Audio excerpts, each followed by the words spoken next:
although he's playing 3 for Talking Tech, sabi niya, any position where he can contribute to a victory, he will do.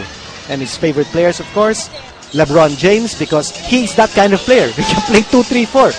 Pwede pa nga mga 5 eh. Now this ball game is underway as Tony Mitchell takes the first field goal attempt of the contest for Alaska. Baguio, Casio, Wendell McInnes, Sonny Toz, and Tony De La Cruz. Baguio is in motion. Baguio skies and misses. Sonny Toz gets the offensive rebound, and that will be a foul against Larry Fonacher. Coach Norman Black, very unhappy with that last play. Unang-una, nakapag-penetrate sa loob ang Alaska. They took a shot, hindi lang pumasok. Plus, nakakuha ng second chance opportunity si Sonny Toz despite the fact that malalaking nasa loob para sa Talking Text. Oh, there's an official's timeout here. Okay, sige. We have a scoreboard issue here which needs to be addressed. In the meantime, while they're fixing the scoreboard, let's go to the Dean's List. This is just a space failure lang itong Dean's List natin. Sige, go! Well, for Talking Text, I think it's appropriate to say that ang tema natin is Return of the Gilas. Kompleto na po sila, no? Yung 4 na Gilas players nila are all back. And I think the first thing is, it shouldn't be a one-man show. You've got Tony Mitchell, who's averaging 38 points a game. He did not have a single assist in their win against Global, but yet nakakuha sila ng 20 assists as a team. And it looks like the locals are adjusting very well to his style. They know that he's a shooter, so they set him up. And that's why the locals are getting their assists, and that's why this guy is scoring a lot of points. So I think that that understanding is doing very well for Talking Tech. Pangalawa, Raba Aloseni's ascendancy. I mean, this guy, Aloseni, is finally showing his potential and what he can do on the basketball floor. This guy had 6 points and 15 big rebounds in that Talking Tech game against Global, and Coach Norman Black has motivated him, knows how to use him because they were together at Ateneo for many years. And finally, and you see Coach Norman Black, I think the thing is they need to put a man on Calvin Abueva because Abueva is the game changer ng Alaska. I think Alaska becomes very predictable if Calvin Abueva is not playing. And we saw that in the game against Meralco nung natalo ng Meralco Alaska. Abueva got into foul trouble. He couldn't play. Alaska became very predictable in its offense, and that's why Meralco was able to play solid defense against them. Natalo ang Alaska. There's Calvin Abueva, who will come off the bench tonight. Sure, gusto niyang makabawi, no? Not because of his subpar numbers, but because they lost. That's true. Game. Yeah. Well, he did have 9 points in that previous game, but yun ang masakit, no? And talking to Calvin, he's a guy who just wants to win. And sabi niya, no, say what you will about me, that I'm an individualistic type of player, but I'm finding my role in this team. And he's listening to Coach Luigi. He's listening to the veterans, and he looks for advice from Eddie Laure, Don Tiberos, yung mga veterano ng mga kakambingan. Well, talking about Alaska, let's go to the Dean's List for Alaska, as we still have problems here on technical. Oh, okay. We'll get to your Alaska Dean's List after this short break.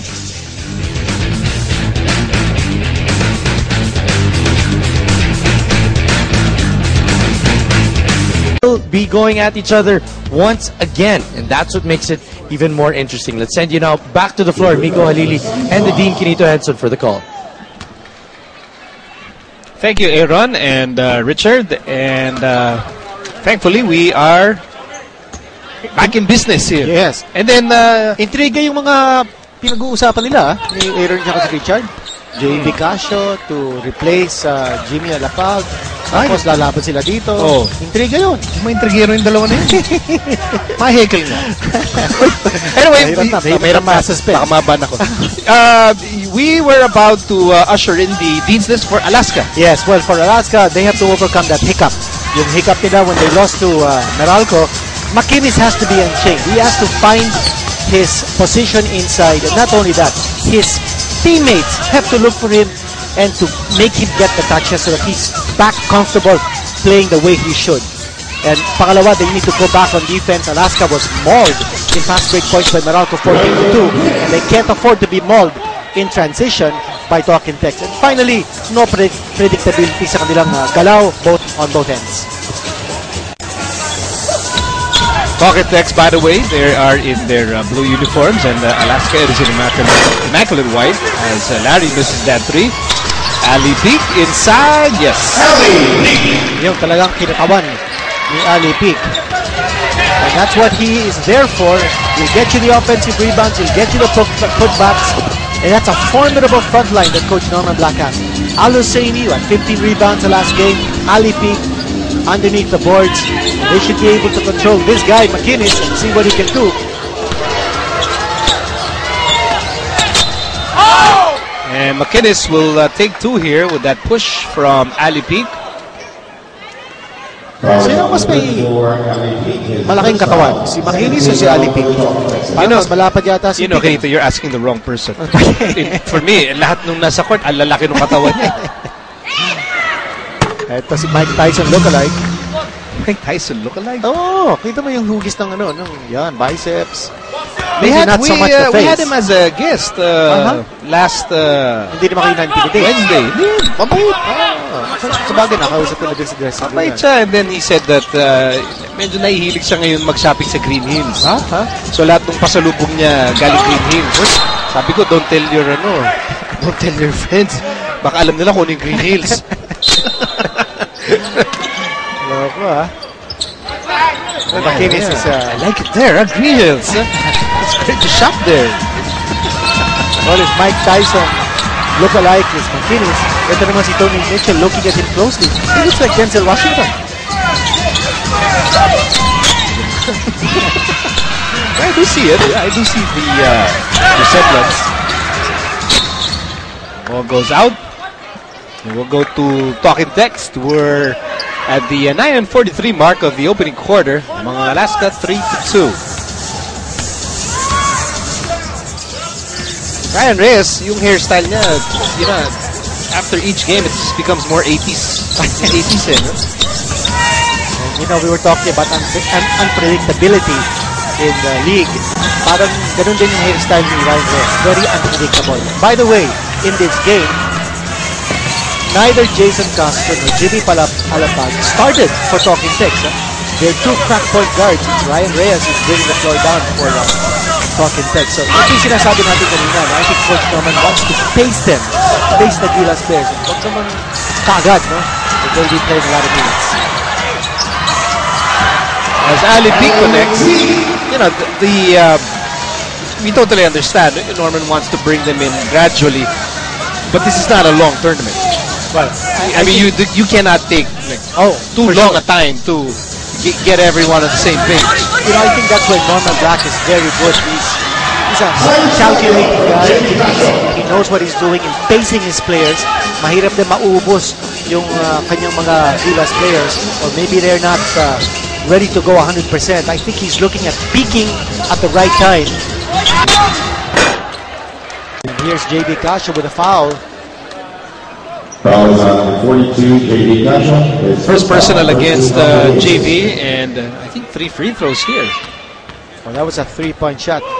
Maganda sana kung makita natin, because that appears to be a favorite ploy now of 3-point shooters, that as soon as they get off their feet and make the shot or attempt the shot, if there is a defender who's close by, bigla silang babagsak eh. Oh, wait, so 2 free throws lang. Check that. 2 free throws, okay. But, I wanted to comment on that as well. Don't you think it's becoming, well, a little rampant na lahat na lang ng 3-point shot? And we see this both in the PBA and in the college leagues na 3-point shooter goes up for a shot. Anyone with the hearing distance, and the shooter will exaggerate and will pretend na tatamaan siya, and then you end up with fouls on 3-point shots. That's a flop. Exactly. Yeah, exactly. That's really a flop. Don't you think that too many shooters are trying to do that? Well, if the referees continue to take the bait, then they will continue to do it. Dapat ang challenge is for the referees not to make those calls. To distinguish which is yung may contact talaga and which is yung wala namang contact. I'm sure you're referring to that foul of Thomas Torres against Roy Sumang in that game of Gonzalo. No, I was thinking of something else. No, kasi di ba, nung araw, Alan Kennedy was really good at doing that. Yung, di ba, yung bubukakan niya yung paa niya, and then it would clip the defender, and then tatawagan ng foul si defender. You'll have a four-point play. Now, just notice it this year, more and more shooters are doing it. Actually, not extending the foot because the referees got wise to that. Usually, if you extend your foot, So yun yung, ang that tinatawagan was the yung style defensive before. player. Yes. O yung style na ngayon, maglulupasay ka. Di ba? Well, the referees got wise to that trick, yung kicking to actually initiate the contact and get the foul. Meantime, great action. Ryan Reyes looks hurt. He got hurt in that collision with, I think, Tony De La Cruz. And Ryan is down. He was holding on to his left ankle. Let's hope it's nothing serious. Yeah. Remember, si Ryan Reyes would have been a shoe-in sa ating Gilas team. And he would have helped us immensely at the guard position because of his energy. There's JV Palas. They were both trying to grab the loose ball. He's holding on to his ankle, but doesn't look like a major. Yun. Yeah, nataganan ni JV. Just a big bump, a body bump on that ankle. I think it should be okay. I don't think it's anything serious. We'll give you the lowdown on Ryan's positions as we can. Meantime, Alaska is ahead here, 11-7, with 7 minutes to go in the opening quarter. What a pass coming from Sonny Toss, and I think that was a very well executed play. Off the triangle, a baseline drive there by Tony De La Cruz. Missed by Mitchell. Now what about this? J.D. Cascio, the smallest man on the floor, getting the rebound. Whoa! Ali Beat rejecting that slam attempt by McInnes, and a great defensive stop by Pocket Tex. Here's Mitchell. Oh, what a slam dunk. This guy can sky. At alam natin, when he was in the D-League, he joined the All-Star Slam Dunk Contest and he won the championship. This guy can elevate. Missed by JV, and Cyrus the go. Basketball ends up with McInnes, and he will take 2. And those are 3 attempts for Alaska. And for Coach Norman Black, that is a cause for concern. Ito makita natin, yung block galing kay Ali Pig. And then the try, that was a block shot. Ande, yung turnover kanina. And oh boy, what a slam dunk. Saka makita natin si Tony Mitchell when he goes skying, you can see that he's really enjoying himself. Believes na pwede pang umangat ang Alaska sa standings. Meanwhile, I was talking to Ryan Reyes a while ago. He just experienced a minor sprain on his left ankle and will be back within the game. Let's turn it over to Miko and Kinito. Good to know na minor sprain lang. He'll try his best to return. Well, he didn't even twist it. Nataganan lang ni JV. What about those offensive rebounds ng Alaska? They've got 5 in this game and 2 for Talk and Text. Meron palang dahilan kung bakit maraming malalaki sa loob ang Talk and Text, because Alaska is a good rebounding team. We also have an import who operates well inside. Yes. Cyrus misses. That's another offensive rebound for the Aces. And McInnes kept that ball alive. Yeah, he is really an exclusive inside operator. Fall away, Cyrus no go, and Ali Pig almost securing a rebound and ends up with Pocket Text anyway. Oh, what a block shot from behind by Tony De La Cruz. It would have been a sure 2 points para sa Talking Text.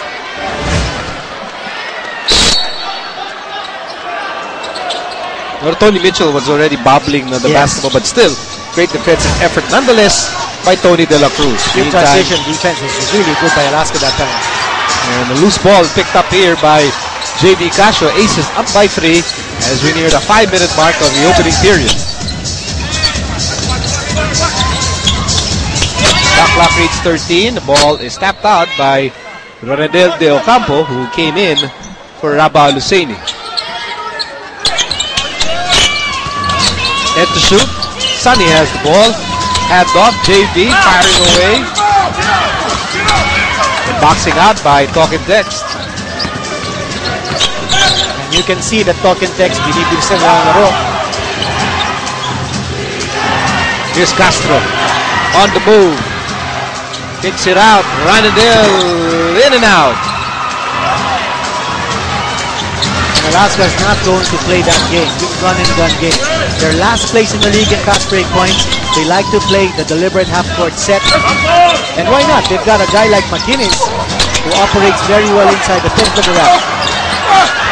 He's relentless underneath the boards. Di lang nila makuha yung basket. Castro for the share. Got it. Oh! I think calling the offensive foul. Offensive foul number 12, Larry Butterchuk. Indeed, it was an offensive foul against Larry, and that's his second personal. Let's see what happened. That's the second foul. Well, he extended that arm, and he was called for that foul. Look at that, right there. Tama yung tawag. Calvin Cueva is now in the game. No, not yet. Great battle at the post here. Sonny toss against Ranidel de Ocampo. Gichin against Ranidel. Foul is on 33 right now. Substitutions. Gabby Espinas with Sonny Toss. Jimmy Alapa. Gabby Espinas is coming in. Jimmy Alapa is now part of this ball game. Coach Tombra Black now fielding both Castro and Alapag together. Sean Anthony also part of the unit here for talk and text. Meantime, that's the first personal against Jimmy. And JV Casio, who really idolizes Jimmy, is on the line. JV was actually here inside the Mall of Asia Arena during that Gilas versus Korea game and was cheering just like everyone else as we bring you our Prestone Brake Fluid for superior braking action and safety. Prestone Brake Fluid, siguradong nasa mabuting kamay. That's our Prestone defensive stop of the game. You saw McInnes getting blocked by Ali T. I think it's easier to defend McInnes who's facing up to the basket. When he's posting up back to the basket, it's a little more difficult to stop him from scoring. Sean Anthony to Jimmy. Jimmy to Anthony. And he will miss. Rebound for Ranidel. Here's Mitchell. Mitchell for three. At hindi pumasok. Can't get the bounce, but Ranidel misses the layup. But a lot of opportunities for talk and text. And if you're Coach Norman Black, you're happy with that. Even if he didn't get the basket, nakikita niya yung effort to get second chance opportunities. Here's McInnes. And again, McInnes starting his attack from the outside. He had to stop his dribble. He's not good attacking from the outside. Shot clock winding down. And then Tony De La Cruz gets the putback. That will open up an Alaska 6-point lead. Here's Jimmy. Castro. Shot clock down to 8. Mitchell wants the ball against Tony De La Cruz. Shot clock down to 4. Separation. Basket. Nice shot for Mitchell again. You saw the way the locals looked for Mitchell. And yun na sinasabi natin kanina, no? Sometimes you have to recognize what does your import bring on the table. This guy is a terrific one-on-one player. They're looking for... Calvin was not so menacing against the Meralco Bolts. 2 out of 9 from the field. 5 errors as well. There are days that, this happens kay Calvin, and Calvin, of course, counting on a much better ball game tonight as he is in the game for the first time, along with RJ Azul, McInnes, Baguio, and Espinas. Well, he only played 22 minutes in that game. He was in foul trouble. At nawala yung kanyang rhythm because of that. Early foul trouble, and he was moving in and out of the floor. Hindi siya nakakuha ng kanyang flow. Sean Anthony connects, and he was fouled by Wendell McInnes on the way to the hoop. Well, nakita natin another facet of the game of Tony Mitchell. Nabanggit nga natin kanina, he didn't have a single assist last time out. But now, look at that pass. He drove strong to the basket, drew the defense, at nakita niya, wide open. Si Sean Anthony dumped the pass. He'll get the assist. Anthony will get the basket. But he fails to convert on the bonus free throw. So Alaska holds on to a 2-point lead with under 2 minutes to go in the opening quarter. It's import against import at the post. McInnes, double team. Oh, Still yes. scores. What body control. And that's pure strength on the part of McInnes. The second foul. On the free throw for Wendell McInnes. Palagay ko, he's got that loss in his mind in this game. Yung natalong Alaska by Meralco, where he scored only 13 points. Right now, he already has 9. I suppose Alaska is banking on both McInnes and Abueva to have bounce-back games tonight. Well, Abueva is an import stopper. And ito, kita natin, no, nung si Mitchell drove and dished. I think Coach Luigi Trillo wants to make sure that he's not going to get that kind of opportunity again. 14 seconds to shoot. While Alaska will want Mitchell to be a passer instead of a scorer, I think it's important also that they cover kung sino yung ma-open at mahahanap ni Mitchell if he's looking to pass instead of score. Here's Hazul. RJ Hazul. No. Sean Anthony clears the rebound. Talking Tech still down by 5 points. On that interior defense of Talking Tech that time. Small guy. You know, if you're a small guy and you're up against tall interior defenders, you look to pass. You don't look to score. Mitchell for 3. And that ball tapped out by Gabby Espinas. It will stay with Talking Tech. Baba Hussein is back in the ball game. And Aban comes in for the first time, replacing Ranadel De Ocampo. Mitchell also will sit down and get a breather with only 52 seconds remaining in the first period. At yung sinabi ko kanina, if you're a small guy, if you're up against tall interior defenders, you look to pass and score. Exception does in this case. With Jason, it doesn't matter. You're small, you're big. He's going to be faster than you anyway. Oh yeah, sa FIBA Asia, yan talagang pinakita. How a small man can challenge the big guys and still get away with it. Meantime, Sean Anthony has been very productive since entering this game off the bench. I think he had a very good start in this conference. And I think that brought his confidence level up. Hindi kasi naglaro yung mga Gilas players at the beginning. So he was a main guy in terms of points. Anthony now called for the foul. Those 2 games he scored 20 plus points. Yes. Yeah. 2 free throws for Gabby Espinas. Free throws for Gabby Espinas. I think Sean Anthony's, he's smart enough to know that when the Gilas boys return, they have returned, he's not going to expect to get, that many opportunities to score 20 plus points. You have Larry, you have Jason, you have Jimmy, you have Ranidel, and he understands his original purpose on this team. That's true. And when they weren't playing, the Gilas boys, he averaged 22 points for Talking Tech. Since then, he's averaging 5.5 nung nakabalik na yung mga Gilas boys. But for Sean Anthony, he's not a guy who's going to look for his points. He's just happy to be able to contribute to a winning team.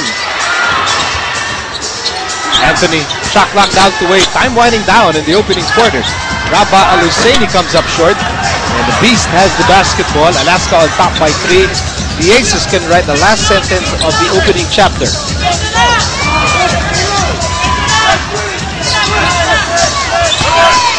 Abueva finds Sunny. Sunny, no. And that ends the opening quarter with the Aces on top, 19-16. Both teams looking for win number 3 here in the PBA Governors Cup. They both are at 2-2. Aces trying to bounce back from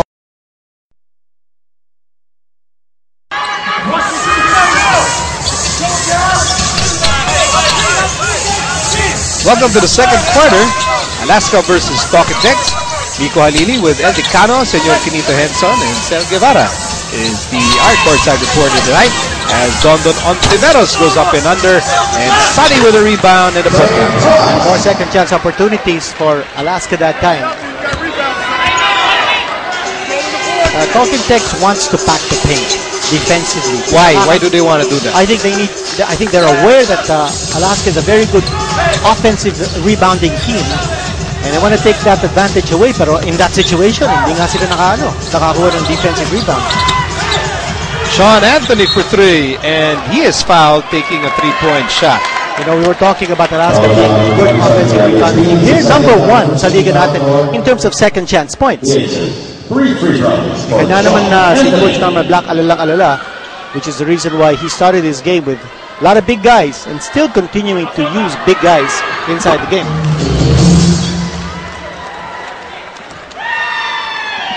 And si Coach Norman Black, the architect of the Ateneo 5-peat in the UAAP. I said that for your benefit, my friend. Everyone knows that. You don't have to remind me. It's always good to give credit where it's due.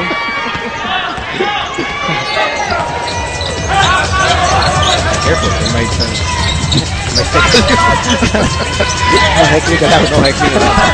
here's Azul. You know, it's nice that we can talk about it and laugh about it. Not because think of the past na yan. Oh, nice move again. No speaker. And inside. Just a stinging over there. Well, Yadi Espinas finding that gap inside the shaded area. Meantime, here's Jimmy, and he finds Aaron Aban. Aban from the corner. That's his shot. Nice execution that time. He does have that outside shot. Don. Has to shoot from Alaska, and some hand-to-hand combat here between Abueva and Aaron Aban. And Abueva finally extricating his arm out of that arm lock. Okay, let's go to Sel Guevara. In the bench of Alaska, Coach Luigi Trillo was giving words of encouragement while making plays for the team dahil ang objective na niya, sabi niya, is to fix themselves and not worry kung sino ang kalaban at kahit pagod sila in the past few games, sabi niya it's not an excuse to perform poorly. Nico? Thank you, Sel. And here's the pass inside to Aluseni. Almost a turnover. The ball will stay with the talking text with 11 on the shot clock. Still all locals on the floor here. Both imports are sitting down.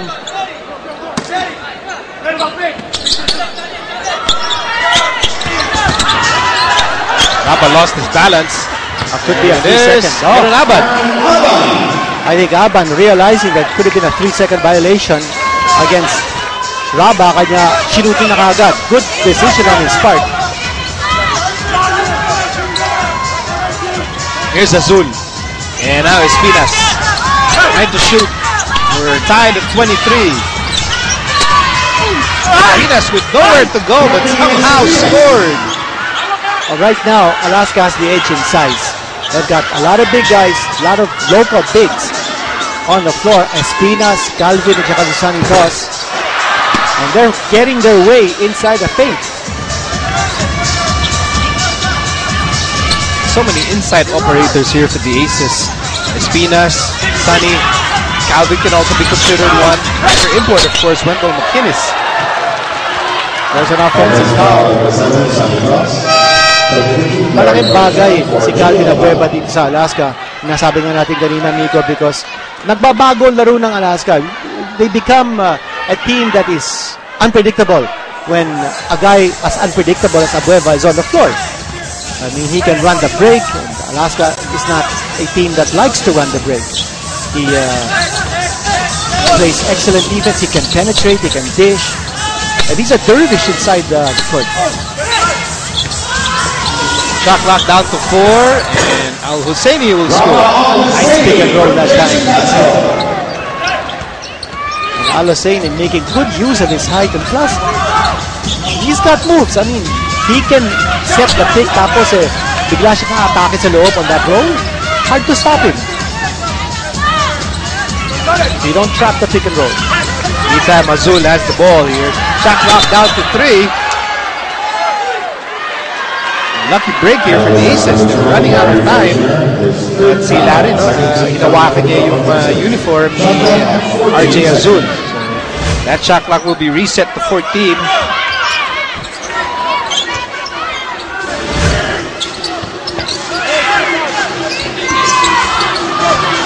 Shot clock down to 5. traveling Yeah, good violation. call. Espinas moved his pivot foot. Trying to take advantage of that mismatch. Espinas posting up against Sean Anthony. Naka 4 points sila in that play. There's a lot of bumping now between Abueva and Mitchell. And they will call a foul on Abueva. Second foul on Abueva.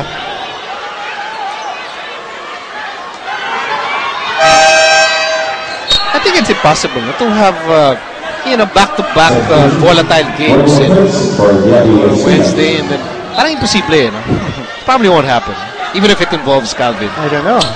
Or an emotional imper like Tony Mitchell. Baka hindi na siguro kanito. Here's Rapa. They run the pick and roll again. Good move. And he scores. That gives Talk and Text a 2-point lead, 27-25 as we enter this timeout.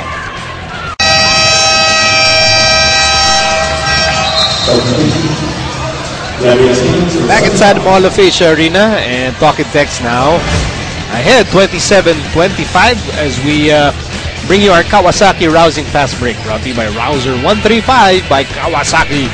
Rouse the rider in you. As we bring in Miss Cel Guevara. Tony Mitchell feels responsible as he is considered a do-it-all guy, but with all the locals present in Talk and Text, dumagdag lalo ang kanyang kumpiyansa, and although gusto man niyang pumuntos pa, well, he also wants to feel more of that team effort in Talk and Text. That's a 3-point shot. Ito yung sinasabi natin. In the first few games of McKinney, he never showed anything from the outside. But looking at his stats, this guy can hit it from the outside. There it was. That's his first 3-pointer in the PBA. Mitchell answered back with his own 3-point shot. Samagot ka agad. Sabi siguro yung Tony Mitchell, sadali, akong hari ng 3-pointers dito. Import for the matchup. Here's Don. Shot clock down to 7. McInnes makes a move. Wendell with a strong move. Couldn't finish. And here comes Mitchell. Abueva is down. But he's okay. And Tony Mitchell will score. You know, that's the problem. In a situation like that, Abueva trying to get the referee to make a call. He was down, clutching onto his groin. As a result, kanyang dinidepensahan si Tony Mitchell. Walang kalaban. Remember, Abueva is the import defender. Mitchell getting the 2 points. And the 3-point play, he gets an extra shot. May lane violation. Yeah, there is a lane violation. I think si Calvin tumawid ata sa harap ni Tony Mitchell. He's not gonna miss 2 in a row. One of the high points of Tony Mitchell's college, or rather, D-League career in the NBA, NBA D-League, kinikwento sa akin, was when he scored 47 points, had 12 rebounds and 5 assists when he led his team Fort Wayne. That's 2 points and 3-point play. Mitchell trying to draw contact. No call. And we were just talking about Mitchell when he scored those 47 points to lead Fort Wayne to victory over the Austin Toros. A triple overtime victory. Man on the line is Wendell McInnes. Now he has already surpassed his 13 points in the previous game. Already has 15 points.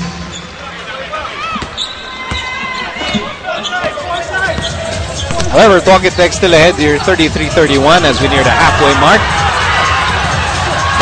The second quarter, and Tony Mitchell brushes aside Calvin Abueva, gets open, got the pass, slammed it home. Again, a situation where Calvin Abueva trying to draw the contact, hindi tumawag, hindi pumito ang referee. Bumagsak si Calvin Abueva.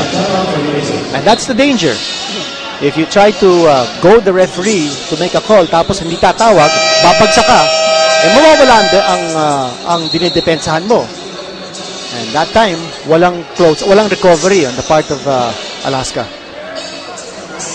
Maganda pa daw ulit siguro ulit yun. Slam dunk.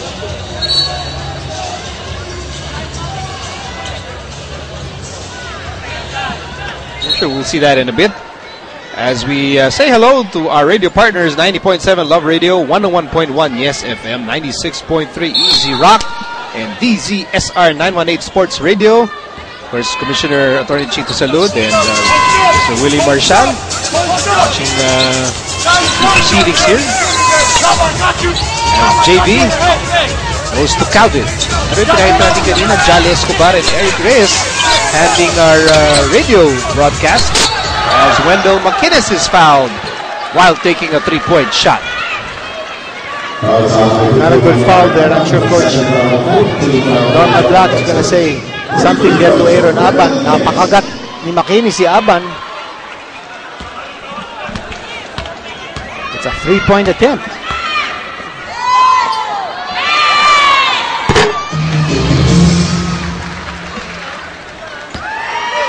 Rest back ito para kay McInnes, ha?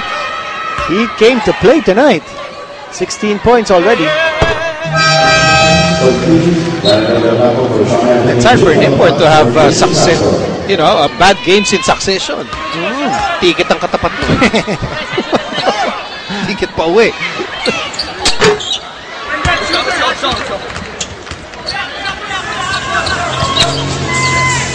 We've crossed the halfway mark of the second quarter, and here's Mitchell, still matched up against Calvin, but now there's a switch. It's import against import now. Mitchell against McInnes. Mitchell, tough shot. Calvin with a rebound. Forward pass. Alley-oop! Yes, sir! McInnes flying high for that. He's got 19 points in this game.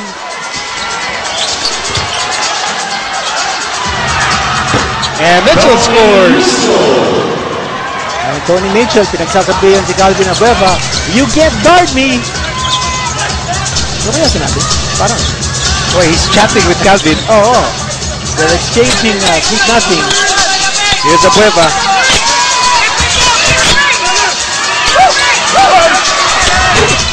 And he won't score. He's fighting to get the ball. And Ramba gets it. He's going to command to see Tony Mitchell. Meantime, here's Aban. Aban pulling up. And that's no good. Ranidel.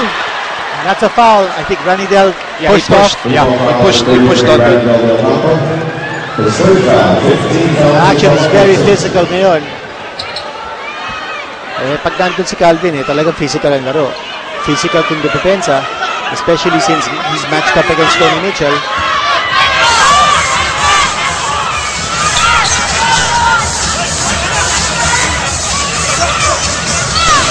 Here's McInnes. Gordon Ontiveros. Yes, sir! Good recognition by McInnes. And the lead swings back to Alaska, 38-37. Back in a moment.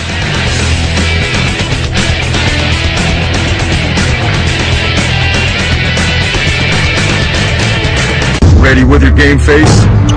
Fight oil with Master Oil Control Max Facial Wash with Z-Oil.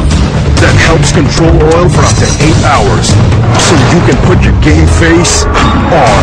Master Oil Control Max Facial Wash.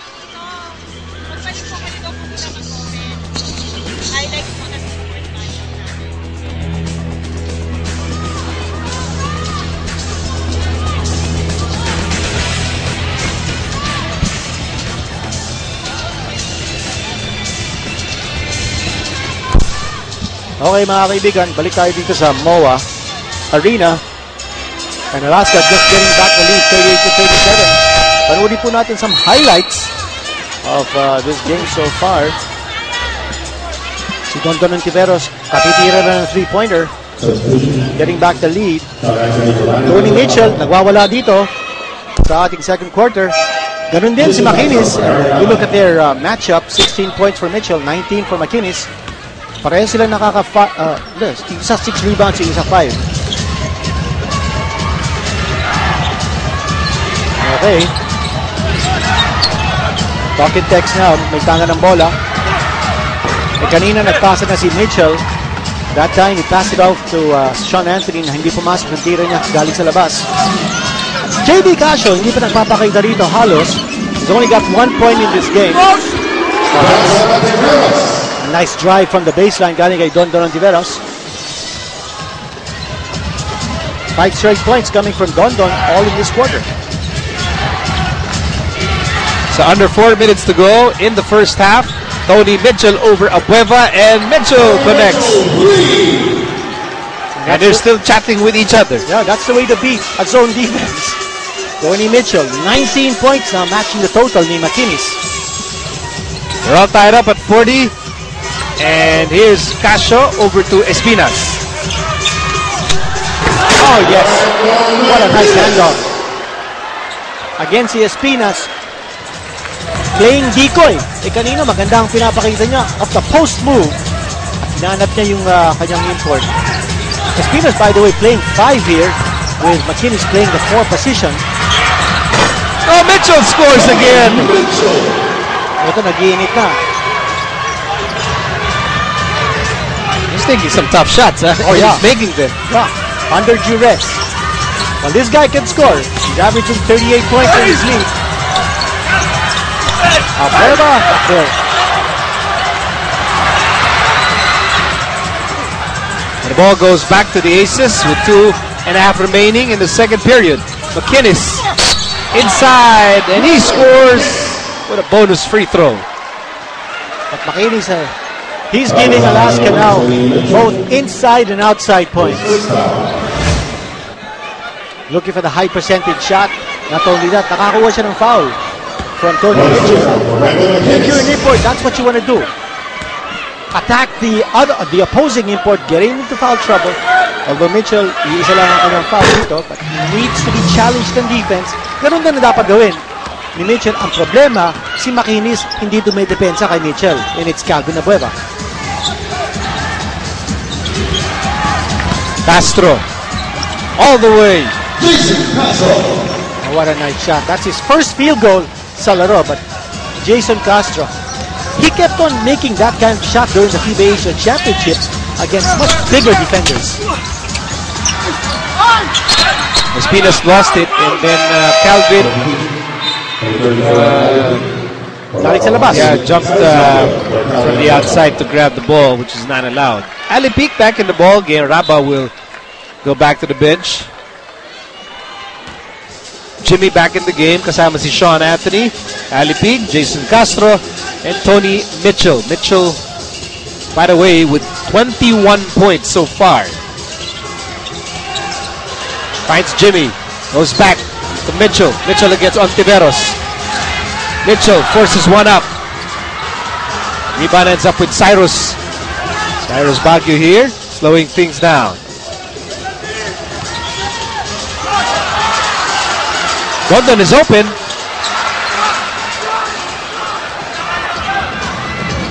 Now this quarter has been high scoring. Kanina sa first quarter, neither team scored 20 points. Low scoring, pabor yun sa Alaska. But now the game has picked up offensively. That's the game of Talking Text. And big three-pointer coming from Jimmy. Talking Text ahead here, 47-45, a minute and 4 remaining before we reach the halftime break. At the half, we will have the Sports 5 Center with Aaron Ataide and Richard Del Rosario. As Jimmy steals the ball, Jimmy on the move. Hand off for Mitchell. Mitchell fires a 3, overshoots this time. Ali Peak offensive rebound. And he will not be denied, but he missed a shot, pero meron siyang 2 free throws.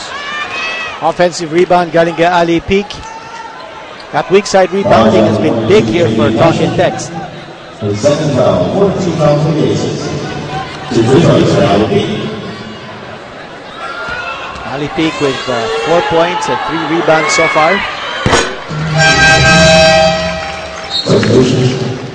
Second foul for Gabby Espinas. Tony De La Cruz. Rebound on Ontiveros. Hard out for Tony Mitchell. Tony De La Cruz is back in the ball game. Don Ontiveros and Gabby Espinas are back on the Alaska bench. As Sonny clears the rebound. Under a minute remaining dito sa second quarter. And the Aces are still down by 3 points.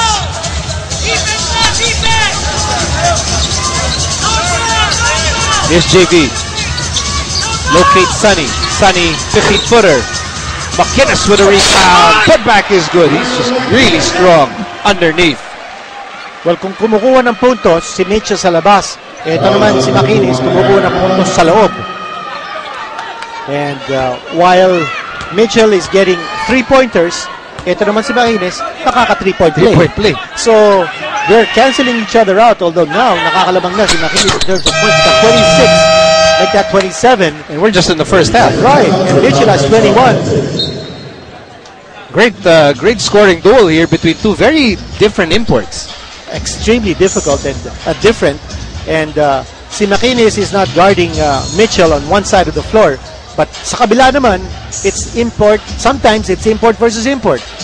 So depending kung sino nakakawala, who can get the matchup difference.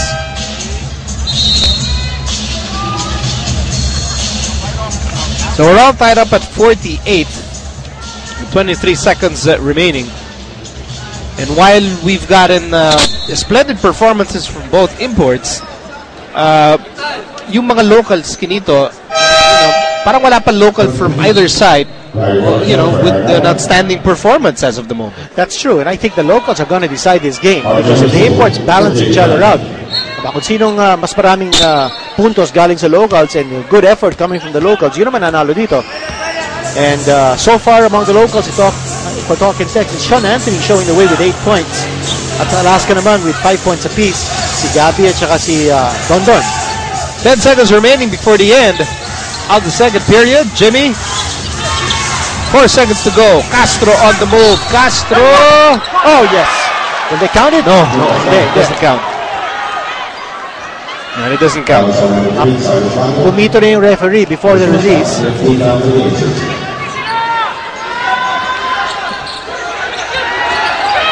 1 second to go.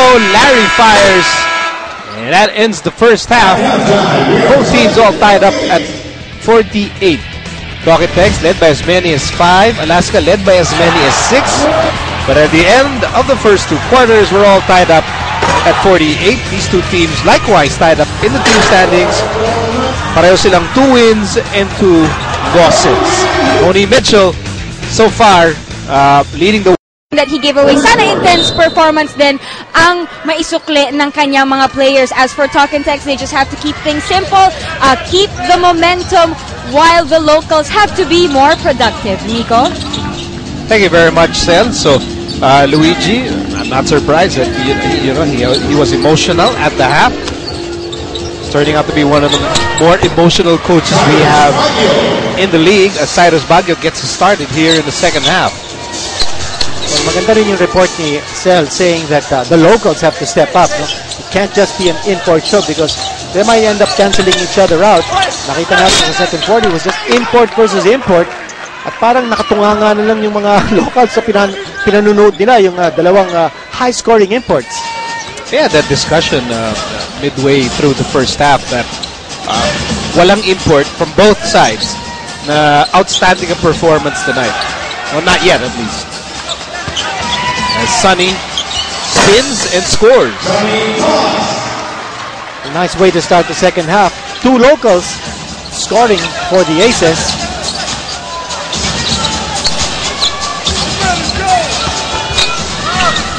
Here's Jason to Larry.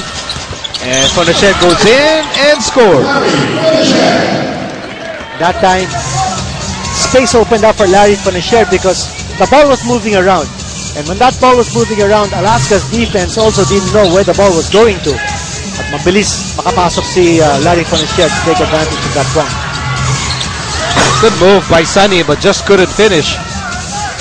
Pocket-X down by 2. They have the basketball here. Here's Mitchell to Ranidel.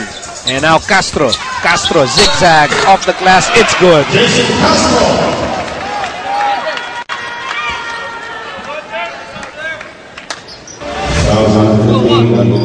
Is that move by Jason?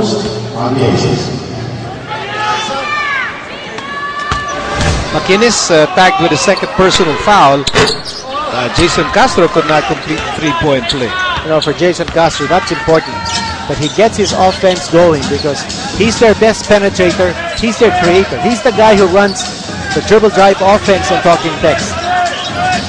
He doesn't get the shot inside. He can pass off. He can create. Here's McInnes, 15-footer, nope. Ball stays with Alaska. Sunny. Good pass for Tony De La Cruz. And if you're talking text defense, makita mo si Sonny Toss receiving that ball very far away from the basket. You know he's gonna pass. Great composure under duress for Ali Peak. And that power move of Ali Peak, that's what talking text needs. I mean, if they're talking power versus power, I think Ali Peak can match up very well with McKinnis.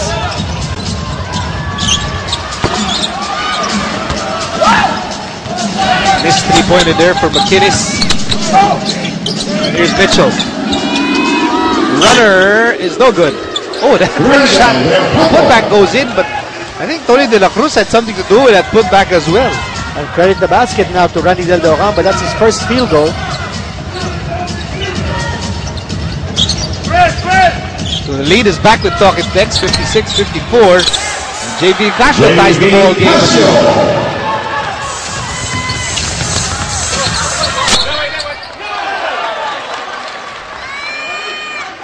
There's a turnover against Talking Tex. Kanina si JV Casio, the penetration. Kung anong ginawa kanina ni Jason Castro, ginawa naman ni JV Casio. You know, we're seeing here a matchup between two quality imports. We're also seeing a matchup here between two quality point guards. JV at saka si Jason. Nako!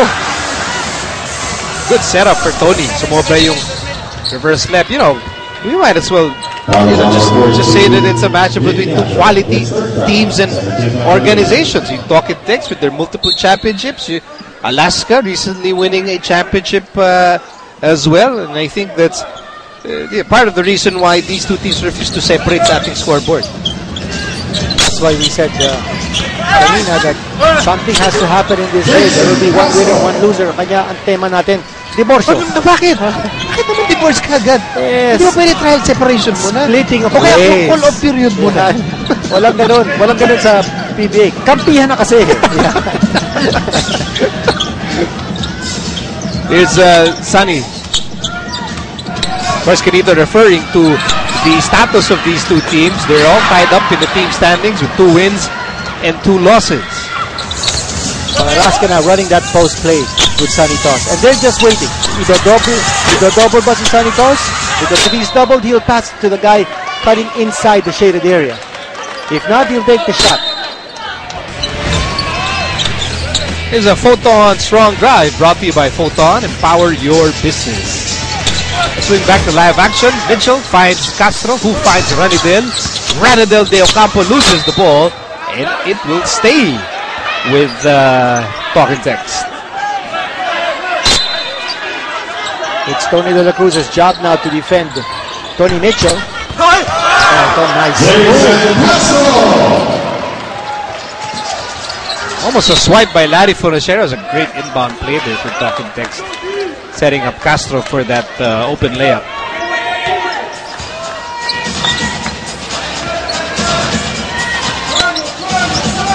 Five minutes having gone by here in the third period.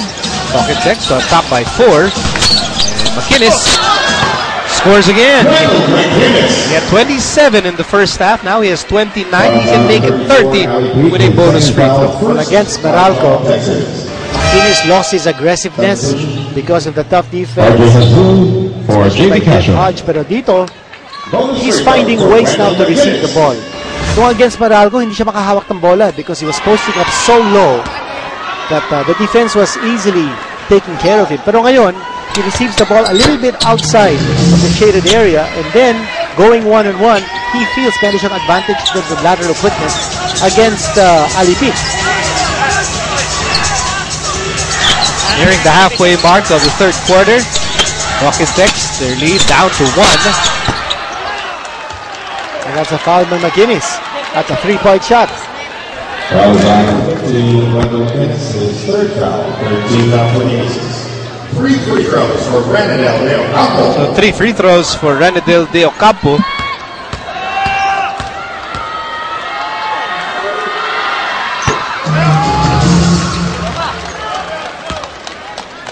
Only the third point tonight for Ranidel.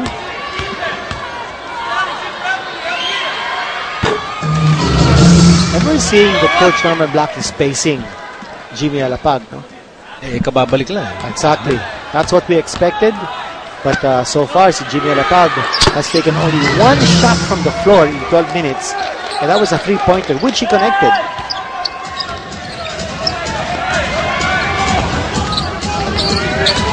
Here's Azul.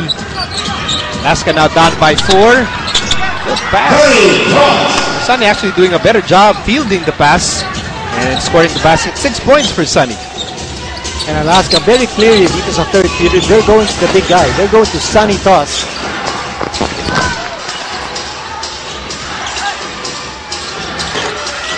Missed by Ranidel de Ocampo. Here comes Cyrus.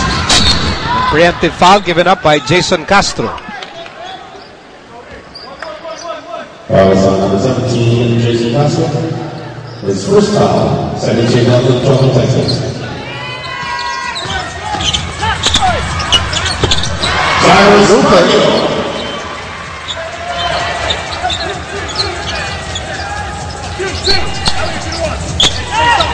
One thing about Tony Mitchell is that he's not a rim protector. I think right now, the way Alaska is attacking the inside defense ng Talking Tex, Texas need a rim protector.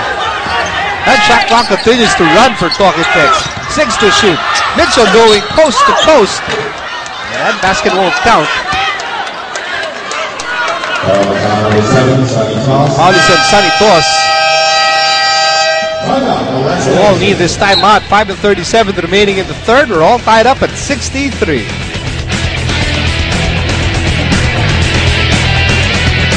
Relive the battle for clear supremacy.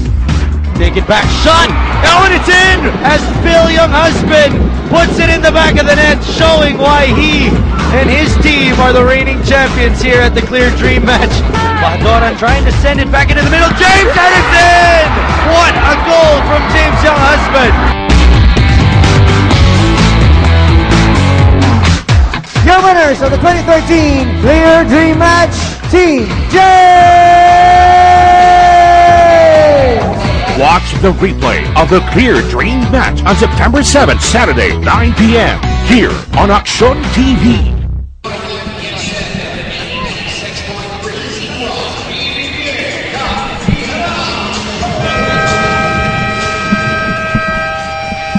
Well guys, you could join us for our PBA Friday doubleheader. Yan, sila ang ating mga ulalam, mahal ng masa fans of the day. Mula sa masarap, malaman, mura at kain binyed kasi easy to open. Ulalam. Ganito yung ulam para sa masa. Mahal ng masa. Ulalam, 15 pesos lang. Nice to see PBA fans really having a grand time watching the games. Eating their ulalam. Oo, that's the best. Yan. Nakatikip ka na ba ng ulalam? Sarap. Lalo na pag binabarad ko habang nanonood ka ng PBA. Basketball and bogey. That's the best combination ever. Especially kung nasa bahay ka lang. Ano? Lalo na pag libre. Ay, aapot na nga sa'yo eh. Meantime, you know, this game, it doesn't seem like a team, either team, is going to go on a run anytime soon.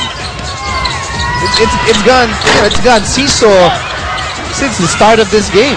Biggest lead by other side was only 6 points. But I think both imports have cooled down in this quarter. But again, yung ferocity ni McKinnis is grabbing those rebounds. And that's not a strong suit of Tony Mitchell. Someone from the Talking Tech side has to match that ferocity in grabbing those rebounds. Look out! Alley-oop! Azul to Cyrus. Nice execution of a play. Again, yung Talking Tech, pinaparood nila kung saan mapupunta yung bola. Was it gonna be Sunny Toss or McKinnis? And that's what I was talking about, yung unpredictability na kailangan. Not only by Alaska, but also Talking Tech. Shot clock down to 6. Oh, what a drive by Tony Mitchell. That's a strong move by Tony Mitchell.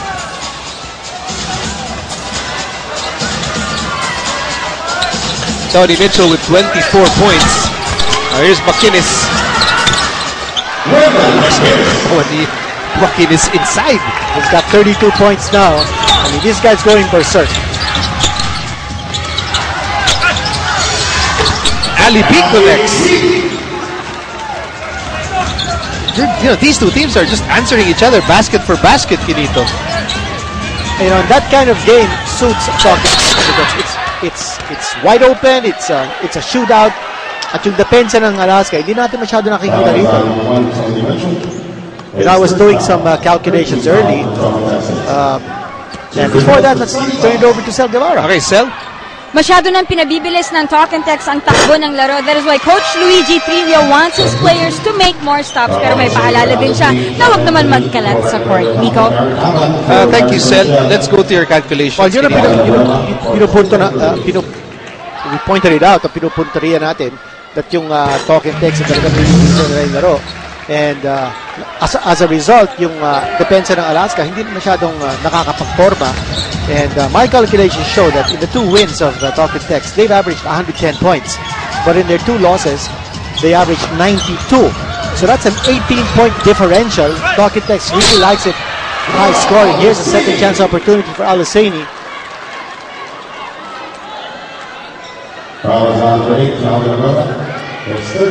Very quietly, Alasani has 5 rebounds in this game. That's a third personal against Calvin.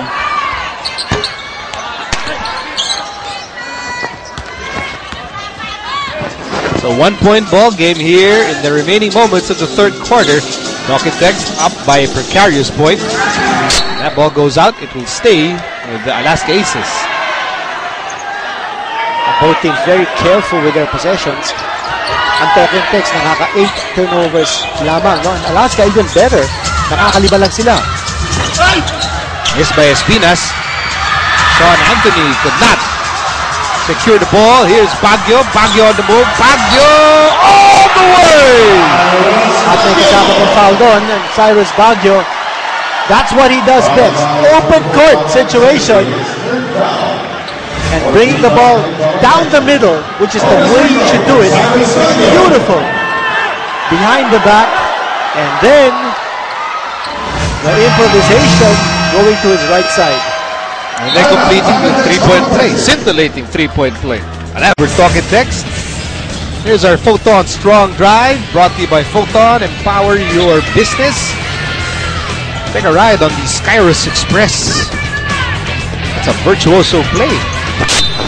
Yung nakaharap sa kanya, yung mas malaki sa kanya, si Araba Alasani. That's why he leaned over to the right side to escape his defense. Cyrus is the first local player to score double figures tonight. Also did it in style. Shot clocked out to 10 for Talk and Text. Jimmy. Anthony. Anthony. No. Who gets the ball? It's with the beast. Abueva is on the move.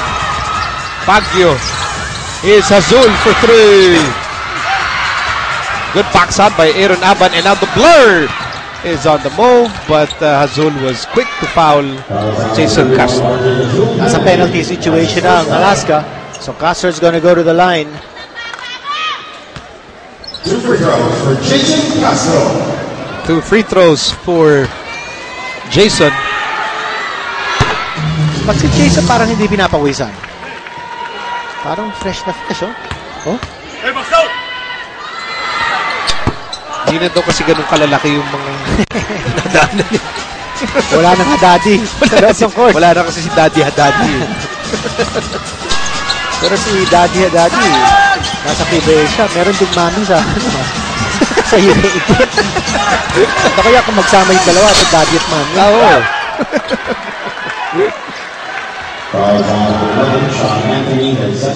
Foul on Sean Anthony. I think it's his second. Yes, second personal foul. Both teams are now in the penalty. 2 free throws for Gabi Espinas.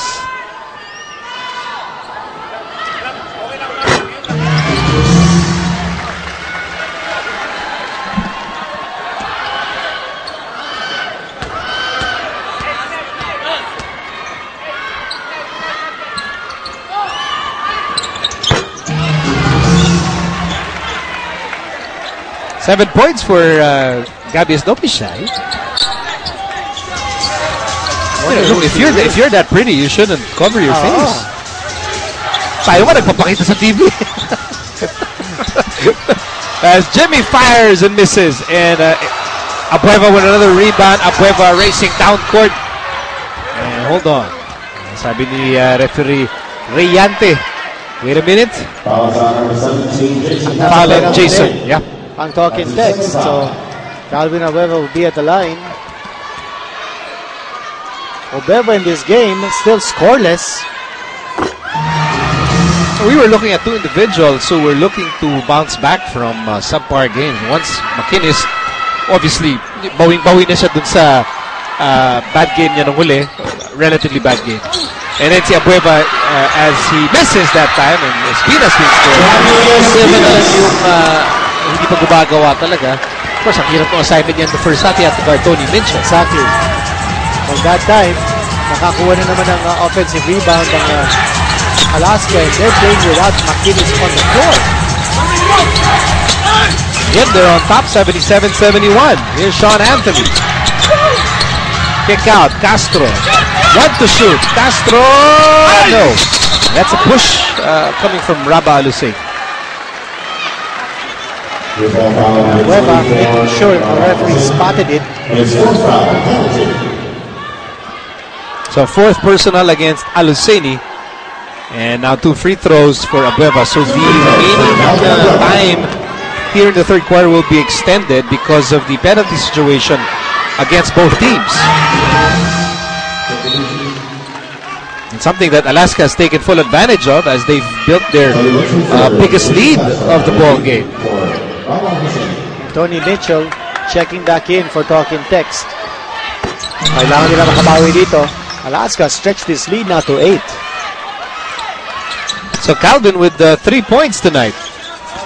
And more importantly, Alaska is on top, 79-71.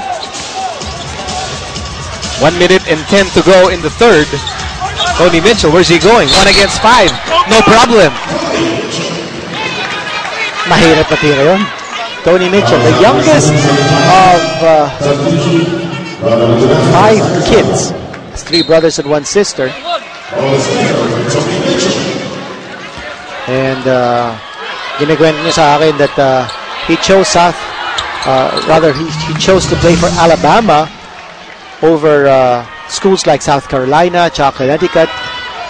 And sabi niya, yung Alabama, of course, known for producing Anthony McDyess and Robert Ory, yung dalawang player ang binention niya.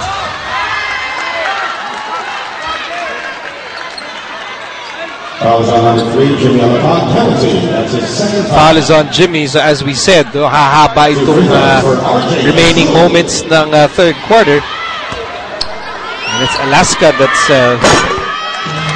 going back and forth to the free throw line and making their free throw shots. A big adjustment here for Alaska because they've turned offense-minded. At dito sa quarter natin, nakaka-32 points na ba sila? 32 points. RJ Azul connects. Oh, what a late third quarter run here by Alaska. Isipan na naman natin, tikita na to, until the fourth quarter. But Alaska creating some separation here before the end of the third. I think Alaska's done a good job of getting the locals very much involved in the offense. They've been able to create situations with Baguio. And then, in the third period, ilan na bang turnovers ng talking text? Because in this quarter, ni isang turnover, wala ang Alaska. Talking text with 2 turnovers in this one.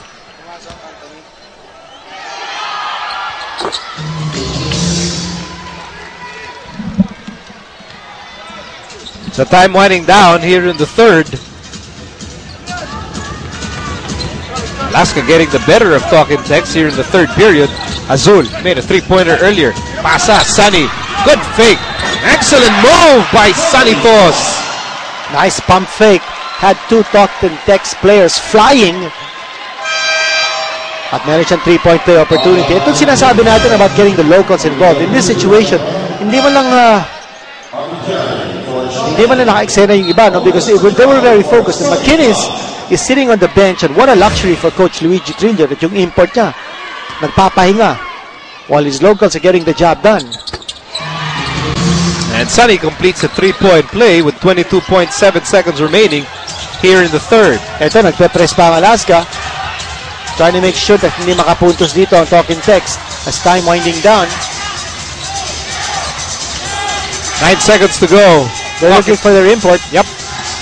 They go to Tony Mitchell. 4 seconds remaining. Mitchell fires in and out. Espinas with the rebound. And that ends the third quarter.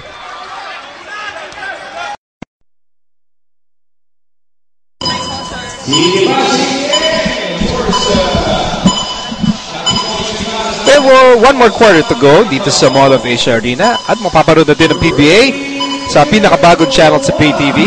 Hyper, please check with your local cable operators for availability.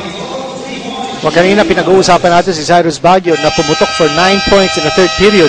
Actually, may isa pang Alaska player na pumutok din with 9 points in that same quarter. That's si Sunny Toss. Sunny Toss with 11 points in total at saka si Baguio with 13. Both of them scoring 9 points apiece in that third period breakaway. At yung sinasabi natin kanina, if the locals are going to balance each other out, rather, if the imports balance each other, the locals are going to step up. The team with better local effort and local production will probably win this game. It fits nicely into your thesis. So yung ginawa ng Alaska, they had local, significant local contribution, and now they're on top by 10. At ang malaking bagay dito is that if you look at, it looks like a foul against Talking Text. Si Aaron Haban. Malaking bagay dito, yung Talking Text import na si Tony Mitchell, kumakana siya sa labas. So that's a lower percentage shot than si McInnes, who likes to score from the inside. And you know that Mitchell is not going to defend McInnes because they play different positions. Here's McInnes. McInnes had a huge first half for Alaska. Almost, but not quite.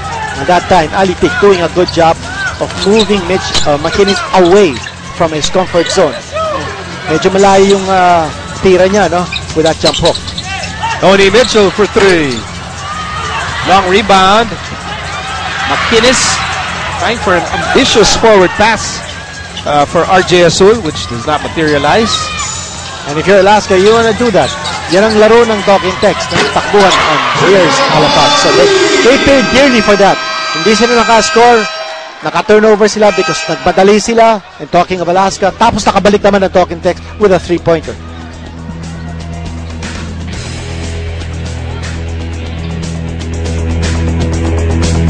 Rexona power rebound brought to you by Rexona Men with 50% more long-lasting protection so you can do more. Wendell McInnes grabbing the rebound with all his might.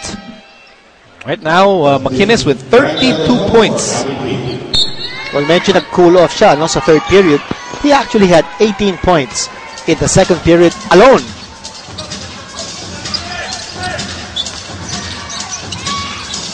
No, McInnes may have cooled off, but his local teammates ang uminit. Yun. Shot clock down to 8. Espinas back to Azul. Got it. More local production here for Alaska. We did talk about that, yung unpredictability, how important it is in this game.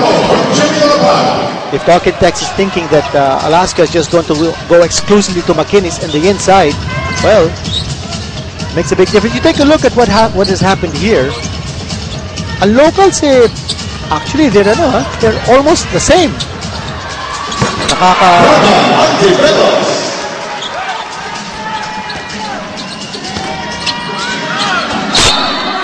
And Larry manufacturing this trip to the line as we send you back to Sel Guevara. Well, I wouldn't be surprised bakit pinaupo si Ali Peak because pag upo ni Coach Norman Black sa timeout, ang sabi niya, dapat ingatan lalo ang bola because at this point, every possession for Talking Text counts. Balik sa inyo. Thank you, Sel. It's been a tough day for guys like Ali Peak. They've had to contend with Wendell McInnes. Larry connects there, and that will cut down Alaska's lead to 8 points.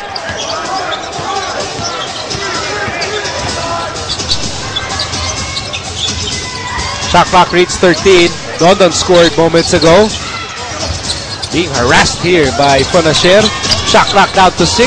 Dondon gets away.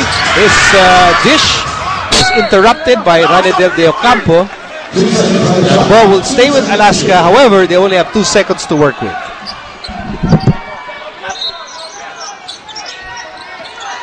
Here's McInnes for 3. Yes, sir! Oh, we knew that he could shoot from the outside. Yun ang tinatago niya. Parang hinintay niya itong game against Talk and Text na ipakita yung facet of his offense. Traveling violation here against Larry Fonacher. That's a technical foul on Larry. Referee Dax Dakanay calling the technical foul on Fonacher. Technical foul on Larry Fonacher. Kasi pinasa ni Larry dun sa referee pang pass break. Hindi naman pwede mag-layup yung referee. By the way, napapag-usapan natin yung local scoring. And in this game, sa third quarter natin, which is a pivotal quarter para sa Alaska, 33 points were scored by their locals, and for Talking Text, 22. That 11-point difference, very crucial.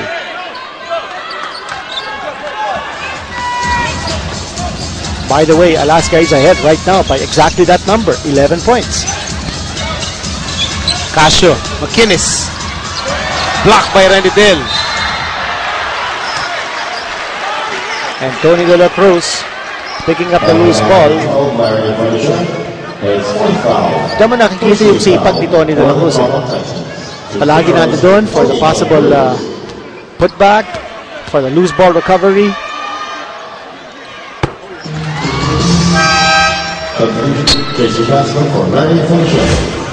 Alaska, Kinito, they've been relentless in attacking under the basket. Exactly. Yung nakita natin si McInnes, he was double teamed. He's tried to force up the shot, thinking that he might go to the line, challenging the interior defense.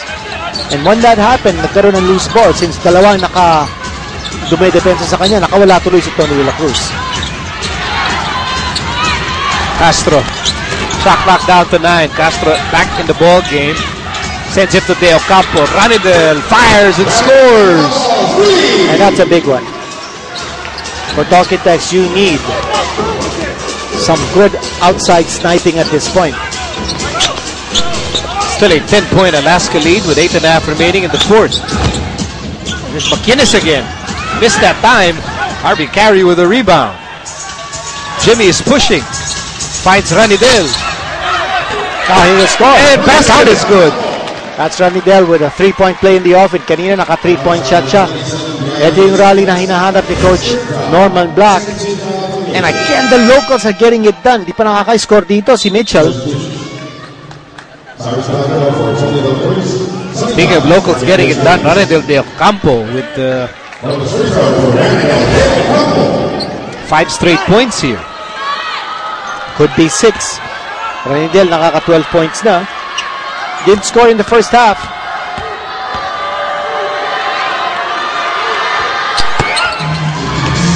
So Pocket Text starting a run with 8:22 remaining in the ball game. Still down, however, by 7 points. Coach Luigi Trillo responding by bringing back JV Casio ang kanyang stabilizer. Here's McInnes, shot clock down to 8. No double because it's import versus import. Cyrus steps on the brakes. Tough shot. And the ball ends up with Tony Mitchell. And again, Talking Text tumatakbo.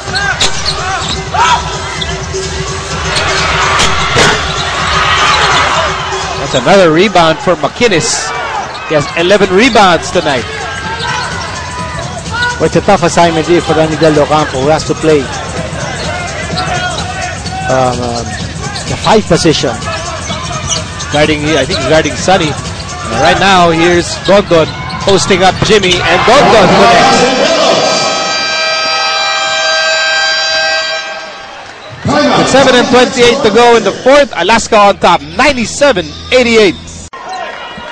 Great Friday crowd on hand. All enjoying basketball by the Bay.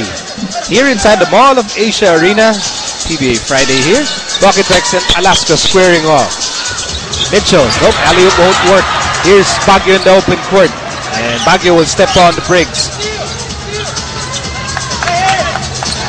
Casio. Here's Sunny. Back to JV. Offensive foul on number 7, Sonny Toss. That's an offensive foul against Sonny Toss, who stuck out his posterior. To set the pick for JV.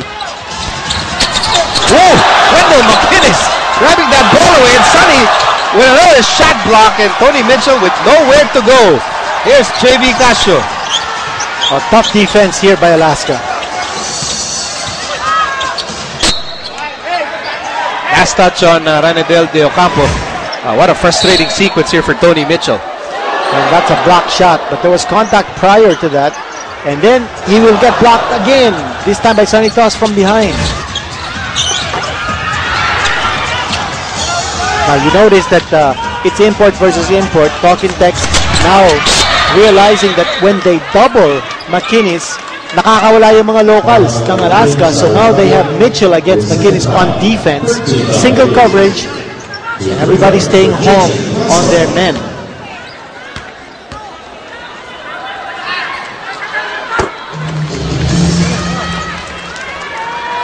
This game far from over.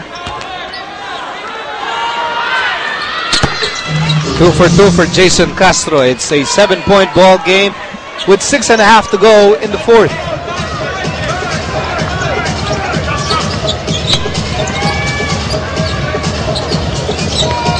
Dodon Ontiveros to McKinnis. There's that single coverage na sinasabi natin. Sunny. Dodon fires. Oh, that ball ended up with McKinnis. What a break. And Tony Mitchell called for the foul. Yeah, Tony Mitchell is dangerously close to a technical foul here. And Tony Mitchell saying, look at the replay upstairs. Eto, panoorin nga natin kung ano nangyari. Was there a foul? Oh, yes. He got him on the arm. Yun na, technical foul. Yeah. And he's still frustrated over the double block on him. Kanina. Yes. When he was trying to score. That's right. Yeah. Plus the fact that his 3-point shots are no longer falling here in the second half. He's been struggling. Hindi pa nakaka-score dito si Tony Mitchell. Although, si McKinnis has scored only 3 points here in this quarter as well. So, sinasabi natin, they're still canceling each other out. Yeah.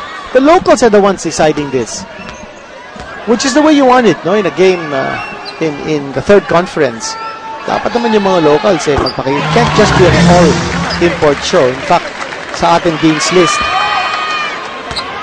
we were talking about that it can't be a one-man show for Talking Text. Locals have to be involved. Tony Mitchell is 0 out of 4 this quarter. Talk about Talking Text, it never has been a one-man show. You know, win multiple championships with one man alone. Meantime, Castro gets away. Technical foul on Jason. Wow, Castro. Jason. Yeah. Jason all emotional here. Well, he got the 2 points, but no foul called, and Jason said that he was hammered on the head. You watch it right here. Yes, he got clipped on the head. Well, nakita natin yun. Watch it again. There you go. And then immediately complains to referee Peter Bala, who happens to be our crew chief tonight. At nasa ilalim ng basket yung referee. Coach Norman now. Now Coach Norman is confronting referee Peter Bala. Is way into the court here. And he's gonna get a technical. He's probably asking for a technical foul now. Sabi niya, I read his lips. Sabi niya, I'm the coach. Parang you give me the technical. And there it is, a technical foul on Coach Norman Black. But wow, Norman is sizzling here.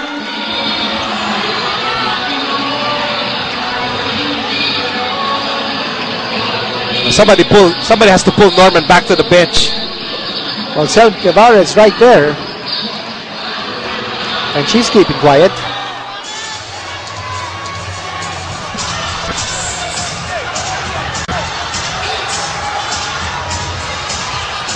Infuriated, si Coach Norman Black. And now he has to recompose himself as he leads this huddle. But he's still chatting. He's still trying to chat with referee Peter Balao.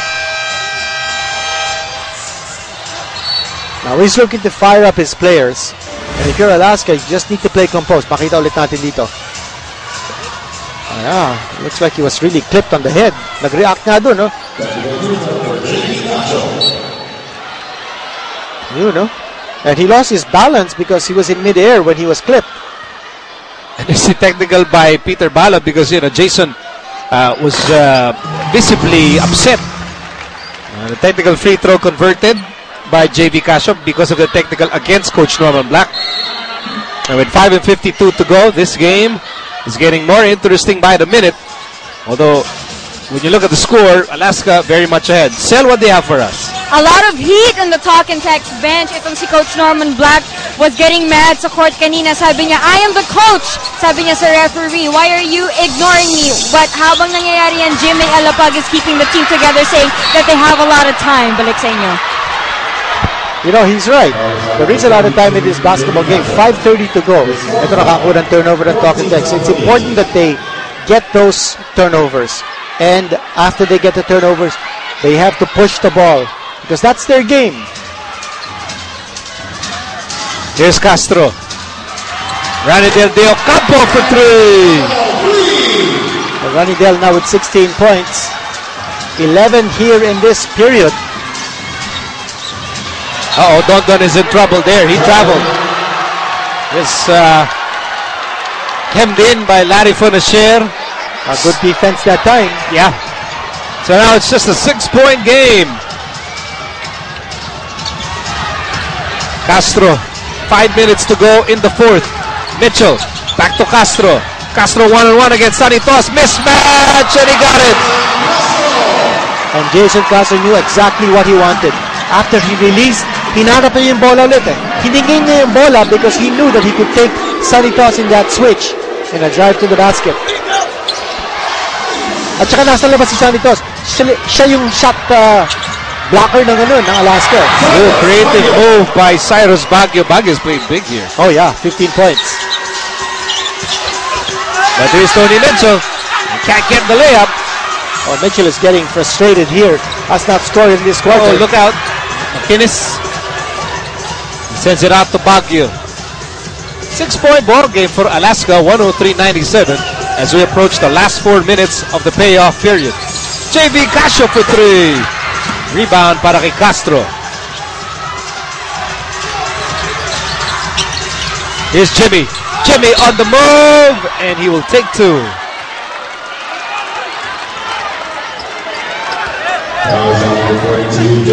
That's a 5th personal against JV Casio. 15 foul for the Aces. Ito yung nangyari kanina. Boy, splitting the double team there. Si Cyrus Baguio.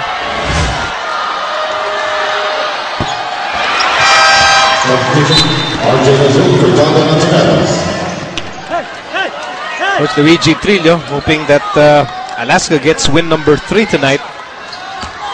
Nonon Tiveros going back to the bench. Azul is back in the game, and Jimmy goes 1 out of 2 to cut down Alaska's lead to 5.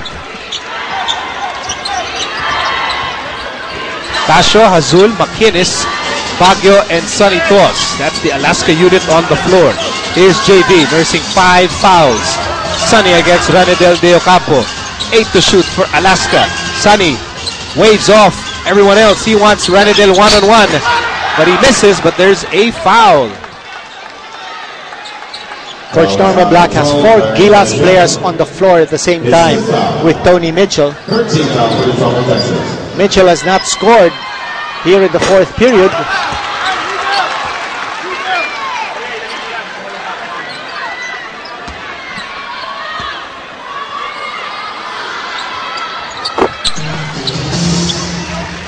And now Alaska doing enough to keep talk and text at bay. For Toquitex, Castro, Alapag, De Ocampo, Mitchell, and Fonacier. Ranadel De Ocampo for 3. And Castro with the rebound. Layup won't work. Sunny has the ball. Here comes Azul. Over to Toss. And Toss will score. And what a move by Sunny Toss. Getting the pass. Number 33, Ranadel De Ocampo, his fourth foul. And then going strong. Bonus free throw for Sunny Toss. Using the left hand.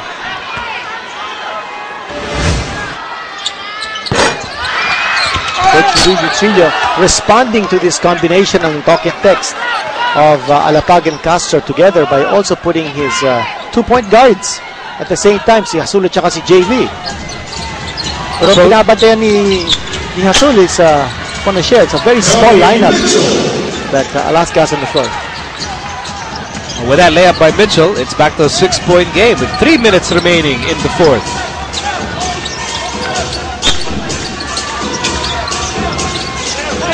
Here's Kasha on the right side. Shot clock down to 10. Over to Sunny. Cross court to Azul. Shot clock down to 4. RJ Azul has to fire and scores! Oh, what a big shot. Yung small lineup ng Alaska getting it done. And the reason why it's a small lineup, alam ni Coach Luigi Trillo, tatakbo ang Toquitex. So 2:39 remaining here in the fourth and final quarter. Here's that move by RJ. Breaks, one fake, one shot, and it's good. And RJ has played big as well. Paubos na ang oras dito sa shot clock ng Alaska when he made that shot.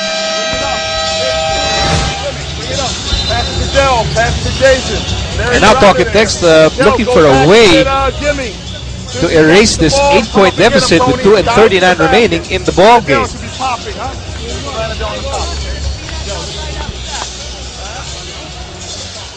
Well, Alaska with 6 players scoring at least 8 points apiece among the locals.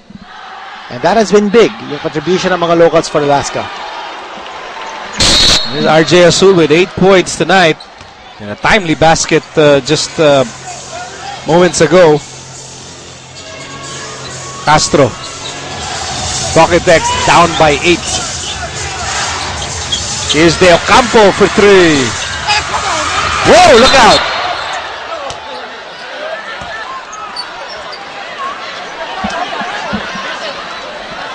McKinney is going to go to the line. Hindi, wala pa naman sa penalty, but 6 fouls on Larry. Yep. Here's that play. 3-point shot by Ranadel. Bagsak si JV. There's McInnes and then Larry. Fouls McInnes there, who gave Larry some dagger looks. Nasty look. Yep. I think Larry also held on to the jersey of McInnes to protect that fall. He didn't want anything untoward to happen. Here's Azul. To Baguio. To Sunny. And Sunny Toss will score. Well, those 50-50 balls are dropping Alaska's way. They're getting the breaks, they're getting the loose balls, at hindi na pumapasok yung mga 3-point shots ng Toquitex. Kanina, sunod-sunod yung mga attempts ni Ranidel as well as Jimmy try to get back in this game. This is very unusual because it's a very high-scoring game. And, but it favors Alaska. Yes.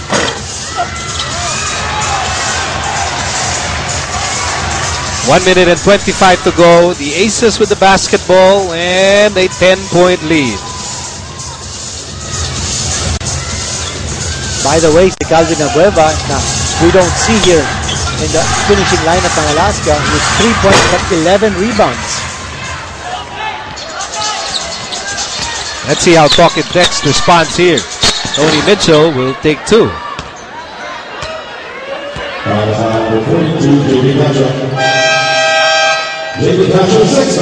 That will be the 6th foul of JV Casio.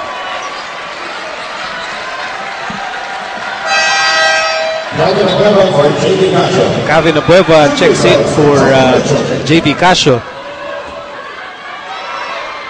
A big guy for a small guy. 2 players have already fouled out.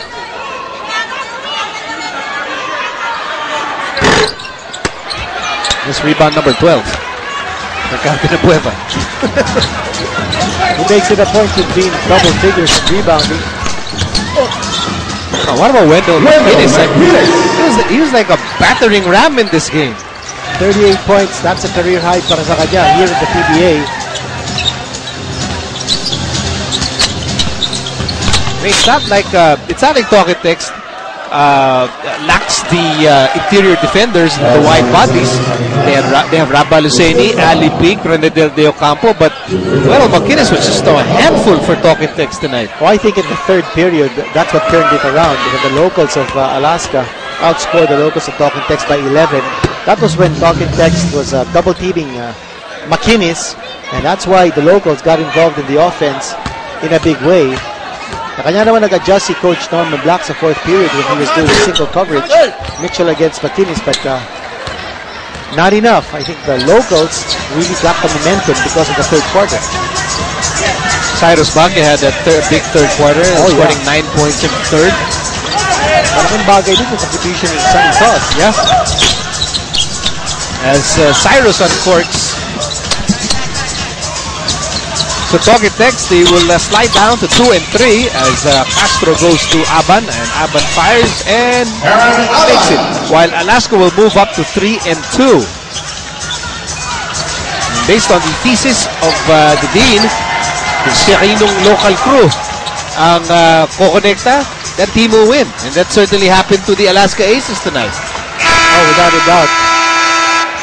Pero you also have to say that malaking bagay din yung input nila, no? Because he attracted the defense, opened up the opportunities.